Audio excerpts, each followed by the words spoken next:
welcome. Jangan lupa like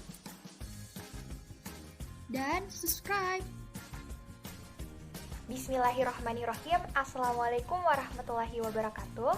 Perkenalkan, nama saya Andi Nur Fajriani dengan nomor NIM 20700119021 dari kelas Pendidikan Matematika A, Universitas Islam Negeri Alauddin Makassar. Yang akan kita bahas itu adalah hakikat belajar, mengajar, dan pembelajaran, serta memahami ciri belajar.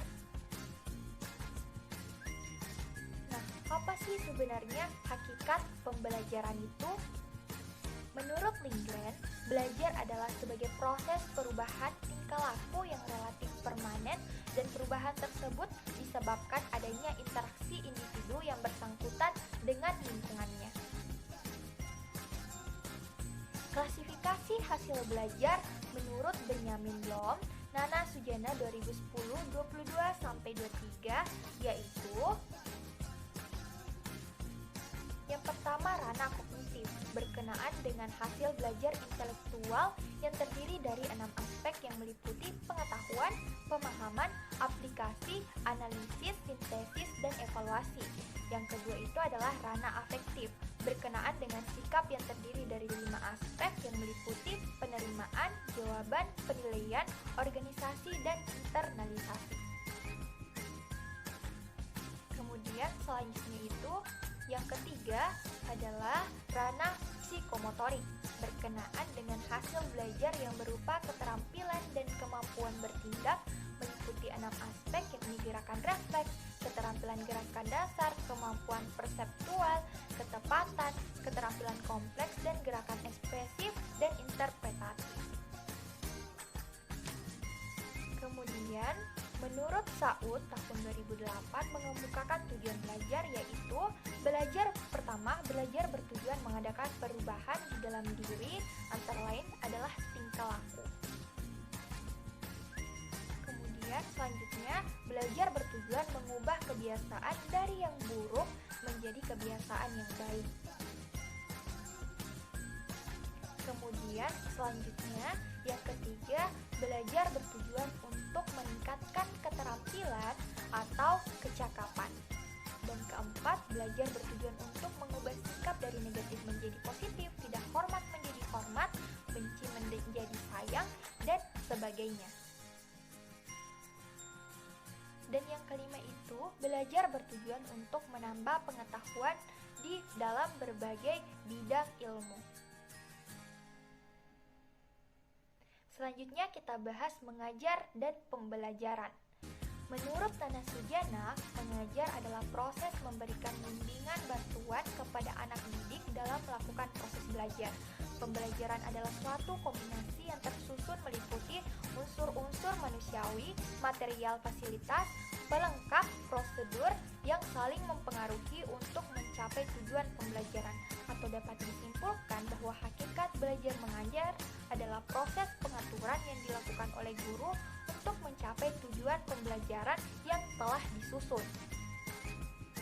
Menurut Hamsa, tahun 2006 menjelaskan bahwa mengajar harus mengikuti prinsip psikologis tentang belajar. Para ahli psikologis merumuskan prinsip bahwa belajar itu harus bertahap dan meningkat. Oleh karena itu, dalam mengajar haruslah mempersiapkan bahan yang bersifat gradual, yaitu dari sederhana kepada yang kompleks, dari konkret kepada yang abstrak, dari umum atau general yang kompleks, dari umum general kepada yang kompleks, dari yang sudah diketahui fakta yang kepada yang tidak diketahui konsepnya yang bersifat abstrak. Selanjutnya, beberapa prinsip umum tentang mengajar menurut Hamsa, diantaranya yang pertama, mengajar harus berdasarkan pengalaman yang sudah dimiliki siswa. Kemudian, selanjutnya, mengajar harus memperhatikan perbedaan individual setiap siswa. Menurut Undang-Undang Republik Indonesia Nomor 20 Tahun 2003 tentang Sistem Pendidikan Nasional, bahwa pembelajaran adalah proses interaksi pendidik dengan peserta didik dan sumber belajar yang berlangsung dalam suatu lingkungan belajar. Secara nasional, pembelajaran dipandang sebagai suatu proses interaksi yang melibatkan komponen-komponen utama yaitu peserta didik, pendidik, dan sumber belajar yang berlangsung dalam suatu lingkungan belajar. Berlangsungnya proses pembelajaran tidak terlepas dari komponen-komponen yang ada di dalamnya. Yang pertama adalah peserta didik, yang kedua guru, yang ketiga pembelajaran, tujuan pembelajaran, yang keempat materi isi, yang kelima metode pembelajaran, yang keenam media pembelajaran, dan yang terakhir itu adalah evaluasi. Nah, dalam kelas itu metode pembelajaran yang dapat dilakukan yaitu pertama metode tanya jawab, di mana di sini kita memberikan pertanyaan kepada siswa, kemudian mereka akan menjawab. Kemudian metode ceramah, di mana di sini kita menjelaskan materi apa yang telah kita bawakan atau materi yang akan kita bawakan pada saat itu. Kemudian metode diskusi, di mana kita memberikan masalah, kemudian kita memberikan kesempatan kepada siswa untuk mencari solusinya. Kemudian metode pemberian tugas, di mana kita memberikan tugas kepada siswa. Kemudian yang kelima metode demonstrasi dan eksperimen, dan yang terakhir itu adalah metode simulasi.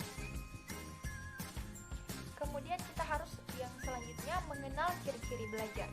Yang pertama, belajar itu harus memungkinkan terjadinya perubahan perilaku pada diri individu.